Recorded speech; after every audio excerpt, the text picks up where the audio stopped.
ప్రభుత్వ శాఖలు అందిస్తున్న అన్ని సేవలు ఈ ఏడాది డిసెంబర్ నాటికల్లా ఆన్లైన్లో అందించాలని ముఖ్యమంత్రి నారా చంద్రబాబు నాయుడు అధికారులను ఆదేశించారు. వాట్సాప్ గవర్నెన్స్ మనమిత్ర పరిధిలోకి అన్ని సేవలు తీసుకువస్తే ప్రజలకు ప్రభుత్వ కార్యాలయాల చుట్టూ తిరిగే పనుండదని చెప్పారు. ఆర్టీజీఎస్ పై వివిధ శాఖల ఉన్నతాధికారులతో క్యాంపు కార్యాలయంలో ముఖ్యమంత్రి సమీక్ష నిర్వహించారు. మనమిత్ర వాట్సాప్ గవర్నెన్స్ ద్వారా ప్రస్తుతం 1035 సేవలు అందిస్తున్నామని తెలిపారు.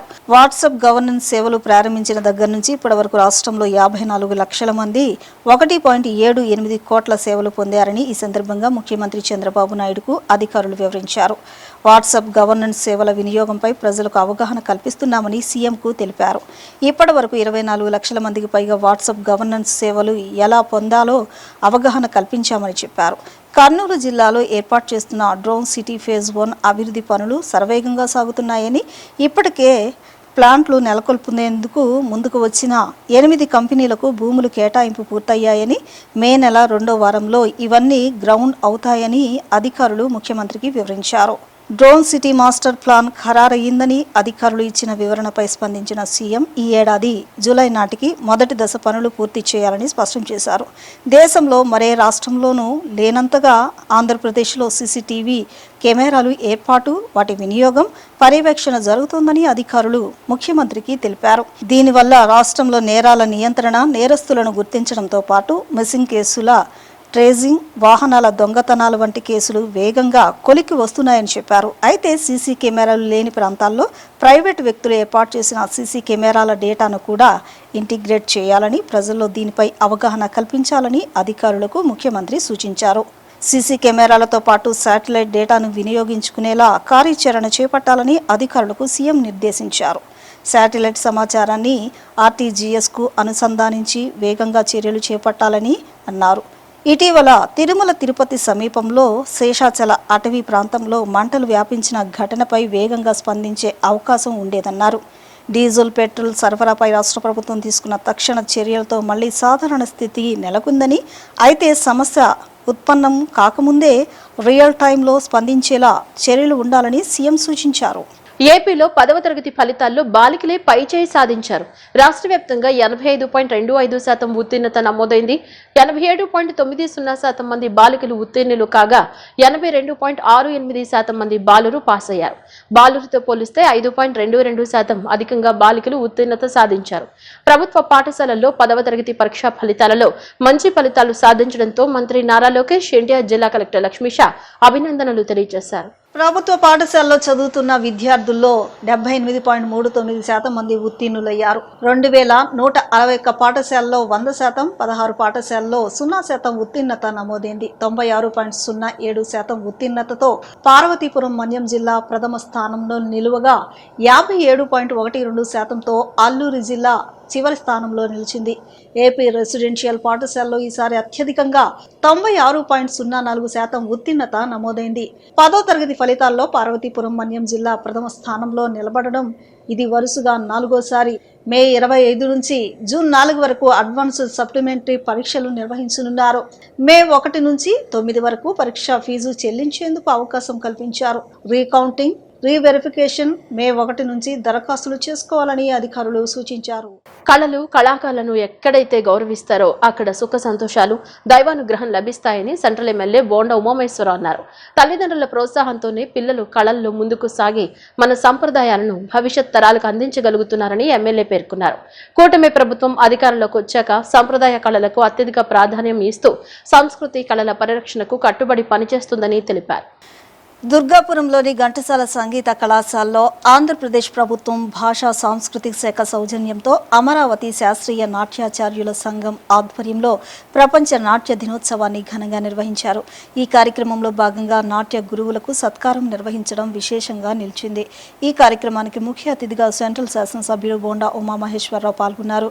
ఈ సందర్భంగా ఆయన మాట్లాడుతూ కళను ఎక్కడైతే గౌరవిస్తారో అక్కడ సుఖ సంతోషాలు, దైవానుగ్రహం లభిస్తాయని తెలిపారు. సంప్రదాయ కళల అభివృద్ధికి కృషి చేస్తున్న విద్యార్థులు, వారిని ప్రోత్సహిస్తున్న తల్లిదండ్రులకు హృదయపూర్వక అభినందనలు తెలిపారు. తల్లిదండ్రుల ప్రోత్సాహంతోనే పిల్లలు కళల్లో ముందుకు సాగి మన సంప్రదాయాలను భవిష్యత్ తరాలకు అందించగలుగుతారని ఎమ్మెల్యే పేర్కొన్నారు. కూటమి ప్రభుత్వం అధికారంలోకి వచ్చాక సంప్రదాయ కళలకు అత్యధిక ప్రాధాన్యతనిస్తూ సంస్కృతి కళల పరిరక్షణకు కట్టుబడి పనిచేస్తున్నారని తెలిపారు. ఈ కార్యక్రమంలో వివిధ నృత్య ప్రదర్శనలు ప్రేక్షకులను ఆకట్టుకున్నాయి. నాట్యాభివృద్ధికి విశేషంగా సేవలందిస్తున్న నాట్య గురువులను ఘనంగా సత్కరించారు. కళాకారులు, విద్యార్థులు, తల్లిదండ్రులు, సాంస్కృతిక రంగానికి చెందిన పలువురు ప్రముఖులు ఈ కార్యక్రమంలో పాల్గొన్నారు. ఏదో ఫ్యాన్సీ డ్రెస్ ఇంట్లో గబక్కన అక్కడ లోపల వార్డ్రోబ్ లో ఉన్న డ్రెస్ వేయటం కాదు. ఆ మేకప్ చేయటం అంటే మరి ఇక్కడ కూర్చోబెట్టి మళ్ళీ వాళ్ళ టైం వచ్చినప్పుడు ఆ స్టేజ్ మీదకి ఎక్కించి, అంటే ఇదంతా గంటల తరబడి ప్రాసెస్. ప్లస్ రోజు కూడా వాళ్ళకి ఎంతో ఆ తల్లికి ఇంట్రెస్ట్ ఉంటేనే కానీ ఆ పిల్లలు అవన్నీ నేర్చుకోలేరు. ఇలాంటి సందర్భంలో ఎంతో కష్టం, ఆ కష్టపడినటువంటి విధానం, ఎంతో ఖర్చు పెట్టినటువంటి విధానాన్ని ఇలాంటి స్టేజ్ మీద పెర్ఫార్మెన్స్ ఇస్తే మా అమ్మాయో మా అబ్బాయో చక్కటి వేదిక మీద ఆ పెర్ఫార్మెన్స్ ఇచ్చినప్పుడు ఆ తల్లి మనసులో ఆనందం కానీ, ఆ కష్టపడి నేర్చుకున్నటువంటి పిల్లల సంతోషం కానీ తెలుస్తుంది. అంటే ఇవన్నీ కూడా మనం దానికి ఒక వేదిక కావాలి. ఆ వేదికని ఇవాళ ఆంధ్రప్రదేశ్ భాషా సాంస్కృతిక శాఖ అరేంజ్ చేసినందుకు అందరూ గట్టిగా చప్పట్లు కొట్టి వారిని అభినందించమని, ప్రభుత్వాన్ని అభినందించమని కోరుతా ఉన్నాం. తప్పనిసరిగా భవిష్యత్తులో కూడా ఇలాంటి కార్యక్రమాలు చేపడతాం. తెలుగు భాష, తెలుగు సంస్కృతి, తెలుగు కళలు అన్నిటిని కూడా మా శక్తి కొలది ప్రభుత్వం అన్ని రకాలుగా వారికి, కళాకారులకి, నాట్యకారులకి, మాస్టర్లకి, గురువులకి అందరికీ కూడా అండగా ఉంటామని తెలియజేసుకుంటూ, ఇంత మంచి కార్యక్రమాన్ని ఏర్పాటు చేసినటువంటి మల్లికార్జున గారికి, ప్రిన్సిపల్ గారికి, వాళ్ళ సిబ్బంది అందరికి కూడా పేరు పేరున స్థానిక శాసనసభ్యుడిగా అభినందనలు తెలియజేసుకుంటూ, మా పిల్లలు పార్టిసిపేట్ చేసిన ఆడపిల్లలు, చిన్నపిల్లలు అందరికి కూడా హృదయపూర్వక దీవెనలు తెలియజేసుకుంటూ సెలవు తీసుకుంటా ఉన్నాం. రాష్ట్ర ప్రభుత్వం 7వ విడత కలెక్టర్ల కాన్ఫరెన్స్ నిర్వహించేందుకు సిద్ధమైంది. సీఎం చంద్రబాబు నేతృత్వంలో 28 జిల్లాల కలెక్టర్లతో కాన్ఫరెన్స్ నిర్వహించేందుకు మే 7, 8 తేదీలను దాదాపు ఖరారు చేసింది. ఈ తేదీలను జీఏడీ అధికారికంగా ప్రకటించాల్సి ఉంది. ఈ సమాచారం జీఏడీ నుంచి కలెక్టర్లకు అందింది. ఈసారి కలెక్టర్ల కాన్ఫరెన్స్ సచివాలయంలో కాకుండా నూతన సిఆర్డీఏ కార్యాలయంలో నిర్వహించిన ఆలోచనలో ప్రభుత్వం ఉంది.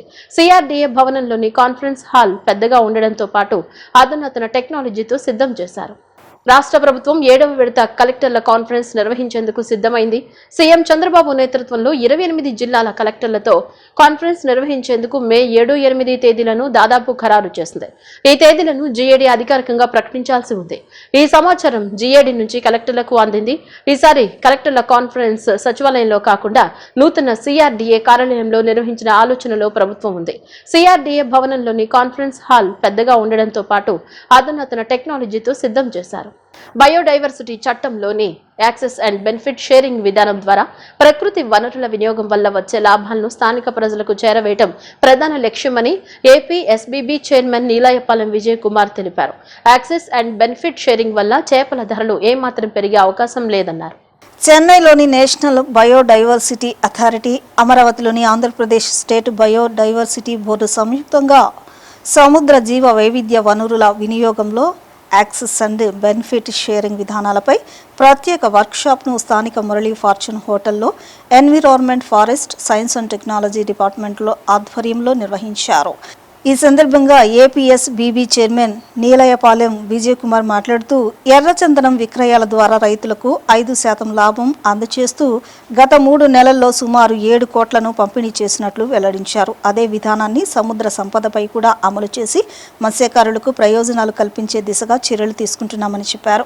2025లో సముద్ర సంపద విలువ 4,155 కోట్లకు చేరిందని, ప్రాసెసింగ్ తర్వాత అది మరింత దాదాపు 9,000 కోట్లకు పైగా పెరుగుతుందని తెలిపారు. ఎగుమతిదారుల టర్నోవర్ ఆధారంగా 0.2% నుంచి 0.6% వరకు ఏబిఎస్ రుసుము వసూలు చేసి ఆ నిధులను మత్స్యకారుల సంక్షేమానికి వినియోగించనున్నట్లు పేర్కొన్నారు. రాష్ట్రంలో సుమారు 13,000 బయోడైవర్సిటీ మేనేజ్మెంట్ కమిటీలను బలోపేతం చేసి ఈ నిధులను జెట్టీలు, ఇన్సూరెన్స్ మరియు సామాజిక అభివృద్ధి కార్యక్రమాలకు వినియోగించనున్నట్లు తెలిపారు. సముద్ర జీవ వైవిధ్య సంరక్షణతో పాటు మత్స్యకారుల ఆర్థికాభివృద్ధి, సామాజిక న్యాయ సాధన ఈ విధానం ప్రధాన ఉద్దేశమని స్పష్టం చేశారు. రాష్ట్రంలోని పాలసీ మేకర్సు చాలామంది వచ్చారు. అట్ ది సేమ్ టైం 5 రాష్ట్రాల బయోడైవర్సిటీ బోర్డుకు సంబంధించి దాని యొక్క మెంబర్ సెక్రటరీస్ వచ్చారు. అందరికంటే ముఖ్యంగా నేషనల్ బయోడైవర్సిటీ అథారిటీ, జాతీయ జీవవైద్య ప్రాధికార సంస్థ యొక్క చైర్మన్ వీరేంద్ర తివారీ అండ్ ఈ మెంబర్ సెక్రటరీ బాలాజీ వాళ్ళిద్దరూ వచ్చారు. ఒక 6 యూనివర్సిటీల ప్రొఫెసర్లు వచ్చారు, రీసెర్చ్ ఇన్స్టిట్యూషన్స్ వాళ్ళు వచ్చారు, CMFRI, దాని ఎంపెడా, ఇట్లా దాదాపు ఒక 35 మంది రిప్రజెంటింగ్ వేరియస్ ఇన్స్టిట్యూట్. ఒకసారి మీకు దాని అజెండా ఇస్తాను అండ్ దాన్ని ఎవరెవరు పార్టిసిపేట్ చేశారో వాళ్ళ పేర్లు ఇస్తాను. బేసిక్గా ఈ యొక్క వర్క్షాప్ ఉద్దేశం ఏంటి అంటే, బయోడైవర్సిటీ యాక్ట్లో there is something called as ABS అని, అంటే యాక్సెస్ బెనిఫిట్ షేరింగ్ అని. ఈ యాక్సెస్ బెనిఫిట్ షేరింగ్ అనే ఇది ఉద్దేశం ఏంటి, ఇది పార్లమెంట్ చేత ఆమోదించబడిన యాక్ట్ ఇది. దీని ఉద్దేశం ఏంటి అంటే, ఎవరైతే ఈ బయోరిసోర్సెస్ ఏదో ఎందుకు మనకు బాగా తెలిసిన ఎర్రచందనం గురించి మాట్లాడుకుంటాం, ఎందుకని అది అందరికి బాగా తెలుసు కాబట్టి. సో ఈ ఎర్రచందనం స్మగ్లింగ్లో దాని పుష్పాలు లాంటి వాళ్ళు స్మగుల్ చేసి పోలీసులకు దొరికి అవి అంతర్జాతీయంగా వేలం వేసేది ఒక పార్ట్ అయితే, చాలామంది రైతులు కూడా సంవత్సరాల తరబడి కొన్ని వందల మంది రైతులు రాయలసీమ ఏరియాలో, శేషాచలం కొండలో, వాళ్ళ ఊర్లలో ఈ చెట్లన్నీ దాన్ని పండిస్తున్నారు. అంటే ఈ చెట్లు అంతరించిపోకుండా వాళ్ళ యొక్క వంతు సహాయం చేస్తున్నారు. సో ఇట్లా ఫిషరీస్ కావచ్చు, ఎర్రచందనం కావచ్చు, ఇంకా ఒక మాట చెప్పాలంటే మనిషి తప్ప మిగతా అంతా బయోడైవర్సిటీ కిందకే వస్తుంది, జీవ వైద్యం దాని కిందకే వస్తుంది. ప్రతి ప్రాణి ఇంకొక ప్రాణి మీద ఆధారపడి ఉంటారు అనే సూత్రం కింద బయోడైవర్సిటీ దాన్ని పనిచేస్తుంది. సో మానవాళికి ఈ బయోడైవర్సిటీ లేనిదే అసలు ప్రపంచంలో లైఫ్ లేదు, ఎక్సెప్ట్ హ్యూమన్ బీయింగ్స్. మనం తప్ప మిగతా ఎవ్రీథింగ్, ఒక యానిమల్ ఇంకొక యానిమల్ మీద, ఒక పక్షి ఇంకో పక్షి మీద, ఒక జాతి ఇంకో జాతి మీద. సో ఇట్లా ప్రతి ఒక్క దాని ఏమంటారు లైఫ్ ఇంకొక లైఫ్ మీద వారి యొక్క మనుగడ కోసం ఆధారపడుతుంది. సో ఇంత ఇది ఉన్నప్పుడు దీన్ని కాపాడుతున్న వాళ్ళకి తగిన రివార్డు ఉండాలి అన్నది పార్లమెంట్ ద్వారా 2002 సంవత్సరంలో ఏర్పడిన బయోడైవర్సిటీ చట్టం మన భారతదేశంలో. అలాగే అంతర్జాతీయ స్థాయిలో నగోయా ప్రోటోకాల్ కావచ్చు, రకరకాల ప్రోటోకాల్స్ ద్వారా ఏర్పడిన చట్టాలు ఏం చెప్తున్నాయంటే, the people who are conserving the bioresource should be suitably rewarded. అంటే ఎవరైతే బయోడైవర్సిటీని కాపాడుతున్నారో, జీవ వైద్యాన్ని కాపాడుతున్నారో వాళ్ళకు కూడా దీంట్లో పాత్ర కల్పించాలి. సో ఈ ఎర్రచందనానికి సంబంధించి అయితే 2014 నుంచి ప్రైవేట్ వాళ్ళకు కూడా అమ్మకానికి ఇచ్చారు, వాళ్ళ ఊళ్ళలో వాళ్ళ ఇళ్లలో ఉన్న యొక్క చెట్లని. సో దాదాపు 7 కోట్ల రూపాయలని మేము గత 3 నెలల నుంచి వాళ్ళ ఇల్లు ఒక్కొక్కరి తలుపులు కొట్టి మరీ వాళ్ళకి చేతికి చెక్కలు అందించాం. విశాఖలో శంకుస్థాపన జరిగిన గూగుల్ డేటా సెంటర్ వల్ల పర్యావరణానికి పెనుముప్పు కలుగుతుందని సిపిఎం రాష్ట్ర కార్యదర్శి బి శ్రీనివాసరావు ఆందోళన వ్యక్తం చేశారు. రాష్ట్ర ప్రభుత్వం డేటా సెంటర్ నిర్మాణానికి 10 రోజుల్లో భవన నిర్మాణ, పర్యావరణ అనుమతులు మంజూరు చేయడం దుర్మార్గమన్నారు. ఏ కేటగిరీలో ఉన్న ఈ భవన నిర్మాణానికి ఆగమేఘాల మీద ఇచ్చిన అనుమతులను పునఃసమీక్ష చేయాలని ఆయన డిమాండ్ చేశారు. కేవలం రిలయన్స్ వంటి ప్రైవేట్ కంపెనీలు పెట్రోల్, డీజిల్ ధరలు పెంచుకునే క్రమంలో భాగంగానే రాష్ట్రంలో గ్యాస్, ఆయిల్ సంక్షోభాలు వస్తున్నాయని ఆయన ధ్వజమెత్తారు. ఆకివీడులోని గొంతెనమ్మ ఆలయంలో రాములవారి విగ్రహాన్ని ఉంచడం సరికాదని, ఆ ప్రదేశంలో స్థానిక గ్రామదేవత అయిన గొంతెనమ్మ ఆలయాన్ని నిర్మించాలని కోరారు. డేటా సెంటర్ అయినప్పుడు పెద్ద ఎత్తున పెద్ద కంప్యూటర్లు, సర్వర్లు ఉంటాయి. గతంలో ఈ సర్వర్లన్నింటినీ సముద్రంలో నిలవబెట్టేవాళ్ళు, ఖర్చు తక్కువ ఉండేది. ఇప్పుడు సముద్రం నుంచి బయటకు తీసుకొస్తున్నారు. అంటే అత్యధికంగా విద్యుత్ అవసరం అవుతుంది, అత్యధికంగా నీళ్లు అవసరం అవుతాయి. పర్యావరణం మన విశాఖపట్నంలో ఇప్పుడున్నటువంటి వేడి మీద 1% పర్యావరణం పెరుగుతుంది అని స్పష్టంగా ఆంధ్ర యూనివర్సిటీ మేధావులు కూడా, వాళ్ళ డిపార్ట్మెంట్ వాళ్ళు కూడా స్పష్టంగా చెప్పారు క్యాలిక్యులేట్ చేసి. కానీ అత్యంత విషాదకరమైన విషయం ఏంటంటే, ఇంత పెద్ద టెట్టాబైట్ అంటే దాదాపు 2000 మెగావాట్ల కరెంటు అవసరమైనటువంటి డేటాబేస్ పెడుతూ అక్కడ ఎటువంటి పర్యావరణ సమస్య లేవనెత్తదు, దాని అసలు సమస్య రాదు అని చెప్పిన ఆగమేఘాల మీద 10 రోజుల్లో పర్యావరణ అనుమతులే ఇచ్చేశారు. విచిత్రం ఏంటంటే, పర్యావరణ శాఖ పవన్ కళ్యాణ్ గారి దగ్గర ఉంది, అటవీ శాఖ పవన్ కళ్యాణ్ గారి దగ్గర ఉంది. వాళ్ళు చేసిన వాదన ఏంటంటే, ఇది భవన నిర్మాణం కిందకు వస్తుంది, డేటా సెంటర్ కింద రాదట, భవన నిర్మాణం కిందకు వస్తుందట. అంటే భవన నిర్మాణం చేసి ఏం చేస్తారు? మనం ఇళ్ళు కట్టుకుంటాం, ఇళ్ళు కట్టుకున్న వాళ్ళు ప్లానింగ్ కమిషన్ అనుమతి తీసుకుంటారు, కానీ మున్సిపాలిటీలో ఎన్విరాన్మెంట్ వాళ్ళు పర్మిషన్ తీసుకోం. బిల్డింగ్ వల్లే అయితే ఎన్విరాన్మెంట్ పర్మిషన్ ఇస్తున్నామని కూడా చెప్పాల్సిన అవసరం ఏంటి? అసలు వాళ్ళు అప్లై చేసుకోవాల్సిన అవసరం ఏంటి? వీళ్ళు ఇవ్వాల్సిన అవసరం ఏంటి? అంటే ఉద్దేశపూర్వకంగానే ఏ కేటగిరీలో ఉన్నటువంటి దాన్ని, ఏ కేటగిరీలు అంటే డేటా సెంటర్లు ఏ కేటగిరీ కిందకు వస్తాయి, బి కేటగిరీ కింద మార్చి, అంటే ప్రభుత్వమే చట్టాన్ని ఉల్లంఘించి, ప్రభుత్వమే మ్యానిపులేట్ చేసి, ఇది బిల్డింగ్ కాబట్టి దీనికి పర్యావరణ అనుమతి అవసరం లేదు. ఇది అత్యంత దుర్మార్గం, దారుణం. ఒకవైపు మనకు ఎల్నినో వస్తుంది, రేపు ఈ సంవత్సరం రాబోతున్నదని ప్రభుత్వమే చెబుతున్నది, వాతావరణ శాస్త్రవేత్తలు చెబుతున్నారు. వర్షాలు కురవకపోతే వ్యవసాయం నాశనం అయిపోతుంది. ఒక 2 డిగ్రీలు పెరిగితే మొత్తం భూగోళమే బద్దలైపోతుందని ప్రపంచం అంతా వేస్తున్నారు, క్లైమేట్ చేంజ్.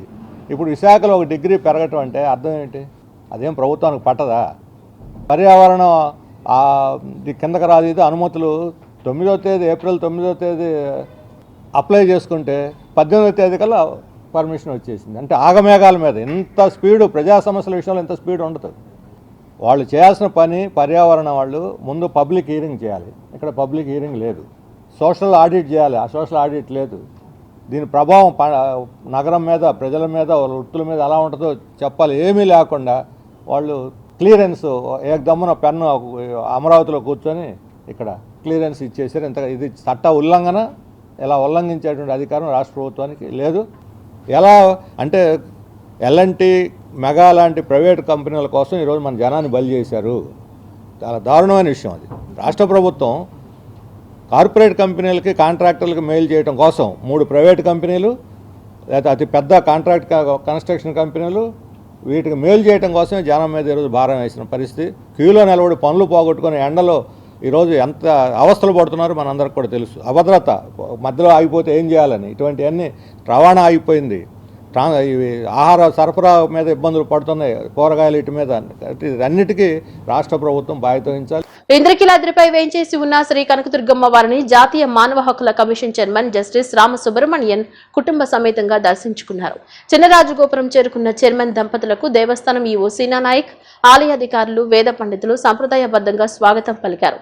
అమ్మవారిని దర్శించుకున్న సుబ్రమణియన్ దంపతులు ప్రత్యేక పూజలు నిర్వహించారు. అనంతరం రాయబారం మండపంలో వేద పండితులు చైర్మన్ కుటుంబాన్ని ఆశీర్వదించి అమ్మవారి ప్రసాదం శేష వస్త్రాలను అందజేశారు.